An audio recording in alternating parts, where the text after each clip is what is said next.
j'espère que vous allez bien. Je suis beaucoup trop contente de vous retrouver aujourd'hui pour un nouveau thème de vidéo sur ma chaîne YouTube en espérant que ce ne sera pas le dernier. Aujourd'hui, je vais lire et découvrir vos pires secrets. Vos secrets inavouables que vous n'avez jamais avoués à personne ou alors à un petit cercle restreint. Tout d'abord, je tiens à remercier sincèrement toutes les personnes qui m'ont fait confiance et qui m'ont raconté leurs histoires. Vous êtes des bombes, vous êtes des petites pépites. Et ensuite, n'hésitez pas vous à m'envoyer vos pires secrets en DM Instagram. Ne vous inquiétez pas, je garde vos identités secrètes et je ne la dévoilerai jamais à personne à part à ma petite sœur qui travaille avec moi et qui sélectionne les histoires pour que je puisse garder le suspense jusqu'à la vidéo. Aujourd'hui, je parle excessivement vite, désolée, mais je suis trop motivée et trop contente de filmer cette vidéo. Déjà, si vous aimez ce style de vidéo, n'hésitez pas à liker la vidéo pour que je le sache et qu'on en fasse une partie 2. N'hésitez pas à vous abonner. Beaucoup de gens regardent mes vidéos sans être abonnés. Sérieux les gars, c'est pas cool. Ça vous coûte quoi? Abonnez-vous, ça fait toujours plaisir. Et voilà, je vous laisse avec la suite de la vidéo et on commence avec le premier message. Salut Laetitia, j'espère que tu vas bien. J'ai couché avec mon prof de maths lorsque j'étais en 3e. Ok, alors je tiens à dire que je ne vais pas vous juger parce que je suis personne pour juger quelqu'un et personne n'est personne pour juger quelqu'un d'ailleurs. Chacun son vécu, ses problèmes et son passé, ça lui appartient. On ne juge personne, on donne juste des conseils ou on réagit juste. C'est pas le but de juger, c'est juste réagir à une situation. Et honnêtement, je pense que ton prof de maths était un vrai connard et que c'était une grosse merde parce que pour moi c'est profiter de l'élève qu'il a en face de lui. Il n'a pas à faire ça, je suis désolée. Mes cheveux me gênaient trop. Bref, je suis désolée, j'estime qu'il n'a pas à faire ça. T'étais en 3e, t'es encore un bébé. En tout cas, j'ai l'impression qu'en 3e, on est encore un bébé, qu'on n'a pas tout ce qu'il faut pour prendre la décision de savoir si on est prête ou pas, alors que lui, c'est un professeur, il doit faire beaucoup d'années d'études pour être professeur, donc il a un certain âge, et il se permet de faire ça. Franchement, je trouve ça dégueulasse. Encore, t'aurais été à la fac et t'aurais eu un crush pour un prof qui a à peu près le même âge que toi, ou même qui est plus vieux, mais que toi-même, tu sois plus vieille, en fait, et que tu sois vraiment apte à prendre des décisions. Moi, ça me dérange pas, tu fais ce que tu veux, c'est ta vie. Et même là, en vrai, ça me dérange pas. Ouais, si, ça me dérange un petit peu. Pas toi, mais lui, en fait, lui. Parce qu'il n'avait pas à faire ça, en fait. Comme toujours, n'hésitez pas à réagir dans les commentaires et à dire ce que vous en pensez. Mais moi, j'estime qu'un professeur, son rôle, c'est d'apprendre la matière qu'il enseigne et non d'apprendre les choses de la vie. À part si c'est un professeur d'SVT, mais c'est pas de cette façon-là qu'on apprend les choses. Bref. Message suivant. Mes parents ont engueulé ma petite sœur pour avoir cassé la télé. C'était moi. Ça, c'est le feu. Ça, c'est le feu. Mais combien de fois, les gens qui ont des frères et sœurs, mentez pas. Que ce soit petit frère ou grand frère, combien de fois on a accusé nos frères et sœurs à notre place? Combien de fois? Ou alors ils se font engueuler et nous, on déclare pas que c'est nous. Moi, je le faisais tout le temps quand j'étais petite. Vraiment, je le faisais tout le temps. J'étais une professionnelle. Dès que je faisais une connerie, c'était mon frère ou ma sœur. Moi, j'étais jamais là. J'étais toujours innocente. Alors qu'en vrai, j'étais souvent coupable. Mais eux aussi m'accusaient beaucoup alors que je faisais pas grand chose au final. Bref, c'est un bail de frères et sœurs, donc la base. Ensuite, j'ai embrassé le mec de ma meilleure amie. Ah ouais, c'est pas cool, franchement, c'est pas cool du tout. En plus, tu dis pas mon ex meilleur ami, déjà que ça ne t'aurait pas donné une raison de le faire, mais à la limite. Mais là, c'est ta meilleure amie et t'as embrassé son mec. Est-ce que c'était un jeu? Est-ce que c'était un pari? Est-ce qu'elle était là? Est-ce qu'elle était au courant? Est-ce qu'elle était consciente et consentante de ce qui se passait? Ou est-ce que t'as fait ça dans son dos? Je pense que si tu me le dis que c'est ta pire honte et ton pire secret, c'est que tu l'as fait dans son dos et dans ce cas-là, c'est vraiment pas bien. Tu n'as pas de quoi être fière de toi. Je suis désolée. Oui, je juge. Oui, je prends parti pour ta copine. Mais moi aussi, j'ai déjà été trompée. C'est dégueulasse, ça fait mal. Faut se mettre à la place des gens. Faut pas faire des choses comme ça. J'ai pas envie que tu te sentes mal après avoir vu cette vidéo ou que tu te sentes attaqué et rabaissé. C'est vraiment pas du tout le cas et c'est vraiment pas du tout mon intention. Maintenant, essaye de te mettre à la place de ta copine et juste sois honnête envers toi-même. T'aimerais pas qu'on te fasse ça. Et il y a un proverbe qui dit ne fais pas aux autres ce que t'aimerais pas qu'on te fasse. Et très souvent, on l'oublie alors qu'il peut bien nous servir dans la vie. N'hésitez pas à me dire ce que vous en pensez dans les commentaires. Mais moi, je trouve ça vraiment, vraiment, vraiment méchant, mauvais et malsain. Voilà. Message suivant, j'ai des vues sur le mec de ma mère. Il vient très régulièrement à la maison. Notre père est parti depuis 3 ans. Elle s'est mise avec un petit jeune, mais qu'est-ce qu'il est beau. À la fin, elle m'a écrit j'ai honte. Oui, t'as raison d'avoir honte. Non, mais sérieux, c'est le mec de ta mère. Dis-toi que ta mère, elle a le droit d'être heureuse. Ta mère, elle a le droit de refaire sa vie. En plus, franchement, le kiff pour ta mère, elle a kiffé un petit jeune. En plus, si t'as kiffé dessus, c'est qu'il est sûrement plutôt mignon. Donc c'est vraiment cool pour ta mère.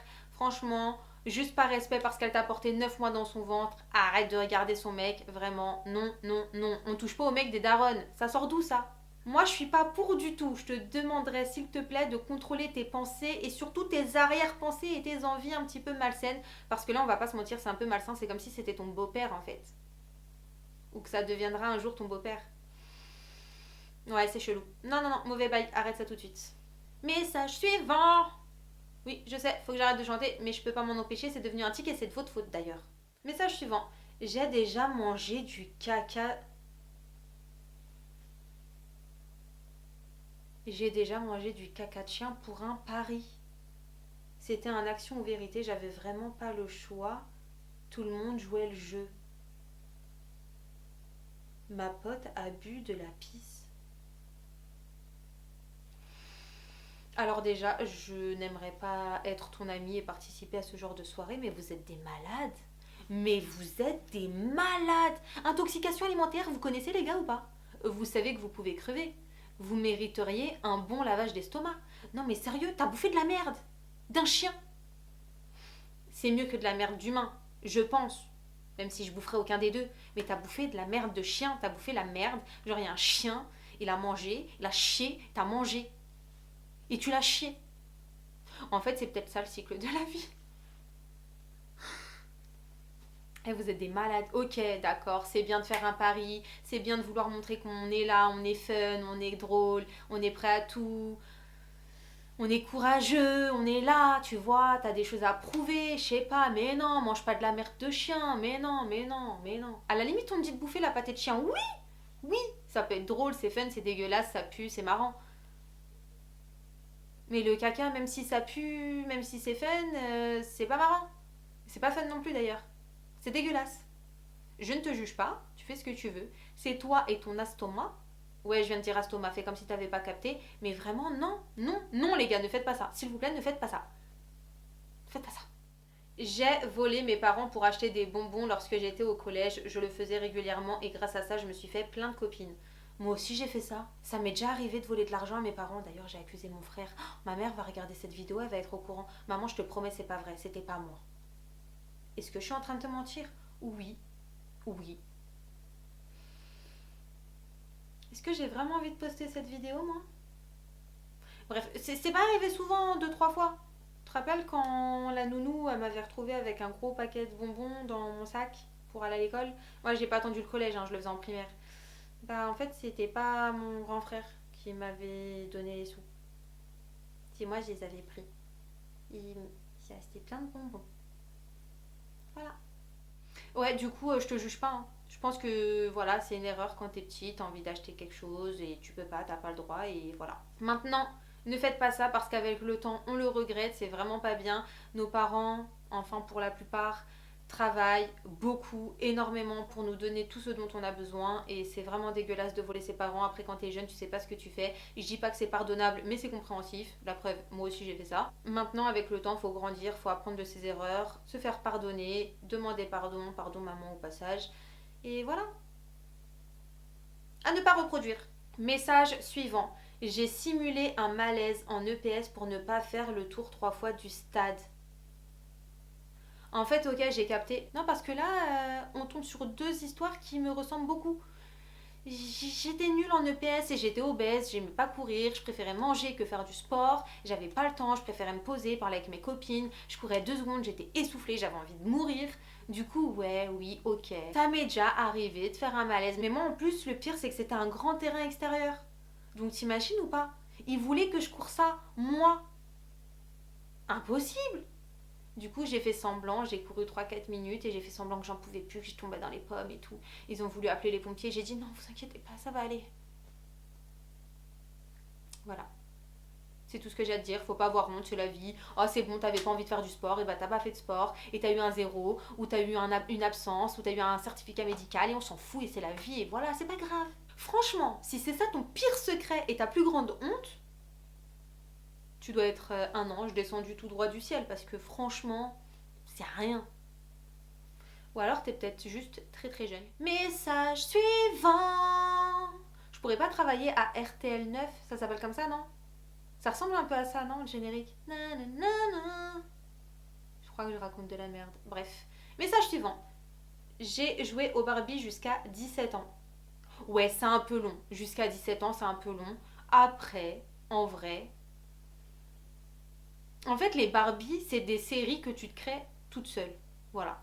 Quand tu grandis, tu regardes des séries sur Netflix, des histoires d'amour, des histoires de vampires, des histoires de démons, des films qui font peur. Bref. Mais quand t'es petit et que tes parents ils te laissent pas regarder la télé, mais que t'as le droit de jouer au Barbie, tu t'inventes tes propres histoires. Tu copies avec tes Barbies ce que font tes parents, ce que font tes grands frères, tes grandes sœurs, ce que tu ne peux pas faire en fait. Et c'est trop cool de jouer au Barbie. Moi je kiffais jouer au Barbie quand j'étais petite. J'avais une pote, on jouait tout le temps au Barbie. C'était notre kiff, c'était la vie. Ok, maintenant il y a Animal Crossing, Mario, tout ça, les PlayStation, les DS, les Wii, les ce que tu veux. Avant on avait que nos Barbie frère. On n'avait que ça. Donc voilà. T'as joué au Barbie jusqu'à 17 ans, bah écoute, t'as le droit. Et si tu kiffes, tu peux même continuer à jouer avec. Hein. T'as le droit. Qui a dit qu'il y avait une limite d'âge? Et même s'il y a une limite d'âge, on s'en fout. Si c'est ton kiff, tu fais ce que tu veux. Ça te fait plaisir, on s'en fout. Voilà. Message suivant. J'ai tué la nouvelle paire à ma soeur et je les ai jetés. Alors déjà, j'espère que c'est pas un message subliminal venant de ma petite soeur me disant qu'elle a niqué une de mes paires. Parce que, qu'on soit d'accord, tu m'as déjà niqué des paires. Et quand même, ça se fait pas. Et je t'en veux.